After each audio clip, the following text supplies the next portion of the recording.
മക്കളെ സ്കൂളിലേക്ക് പറഞ്ഞയക്കുമ്പോൾ രക്ഷിതാക്കളുടെ ഉള്ളിൽ ഇപ്പോൾ വലിയ ആശങ്കയാണ്. എവിടെയാണ് അപകടം പതിയിരിക്കുന്നതെന്ന് മനസ്സിലാക്കാൻ പോലും കഴിയില്ല.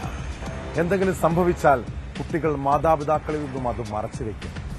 പാലക്കാട് മലമ്പുഴയിൽ മദ്യം നൽകി വിദ്യാർത്ഥിയെ അധ്യാപകൻ പീഡിപ്പിച്ച സംഭവം അതീവ ഗൌരവമുള്ളതാണ്. വിദ്യാർത്ഥിയുടെ സഹപാഠി നൽകിയ വിവരത്തിന്റെ അടിസ്ഥാനത്തിലാണ് സംഭവം പുറത്തുവന്നത്.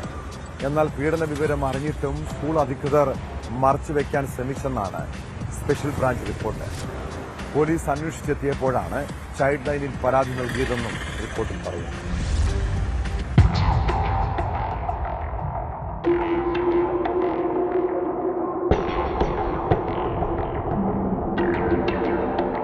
മലമ്പുഴയിലെ സ്കൂൾ അധ്യാപകനായ അനിലാണ് വിദ്യാർത്ഥിയെ മദ്യം നൽകി പീഡിപ്പിച്ച സംഭവത്തിൽ ഇന്നലെ അറസ്റ്റിലായത്.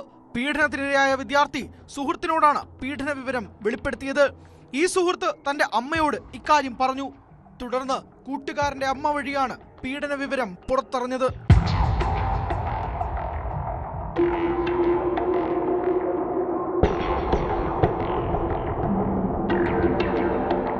ഡിസംബർ 18-നാണ് വിദ്യാർത്ഥി സഹപാഠിയോട് പീഡന വിവരം തുറന്നു പറഞ്ഞത്.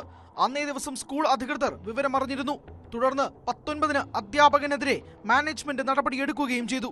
എന്നാൽ സംഭവം പോലീസിലോ ബന്ധപ്പെട്ട അധികൃതരെയോ അറിയിക്കാൻ വൈകിയെന്നാണ് സ്പെഷ്യൽ ബ്രാഞ്ച് റിപ്പോർട്ടിൽ പറയുന്നത്.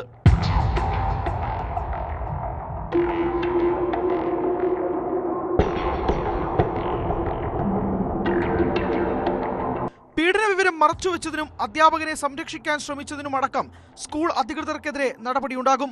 സ്കൂളിലെ പ്രധാനാധ്യാപകൻ, മാനേജ്മെന്റ് പ്രതിനിധികൾ എന്നിവരോട് ഡിവൈഎസ്പി ഓഫീസിൽ ഹാജരാകാനാണ് നിർദ്ദേശം. വിശദമായ ചോദ്യം ചെയ്യലിന് ശേഷം കേസെടുത്തേക്കുമെന്നാണ് വിവരം. സ്കൂളിനെതിരെ രക്ഷിതാക്കളും രംഗത്തെത്തി. സംഭവം അറിഞ്ഞ ഉടനെ പോലീസിനെ അറിയിക്കുകയായിരുന്നു സ്കൂൾ അധികൃതർ ചെയ്യേണ്ടിയിരുന്നത്. എന്നാൽ അത്തരം നടപടികൾ ഉണ്ടായില്ല. സ്കൂളിലെ മുഴുവൻ വിദ്യാർത്ഥികൾക്കും കൗൺസിലിംഗ് നൽകുന്ന ഉൾപ്പെടെ നടപടികൾ ഉണ്ടാവണമെന്നും രക്ഷിതാക്കൾ ആവശ്യപ്പെട്ടു. സംഭവത്തിൽ AEOയോട് DDE റിപ്പോർട്ട് തേടിയിട്ടുണ്ട്. സ്കൂളിന്റെ ഭാഗത്തു നിന്നുള്ള വീഴ്ച ഉൾപ്പെടെയുള്ള കാര്യങ്ങളിൽ റിപ്പോർട്ട് നൽകാനാണ് നിർദ്ദേശം.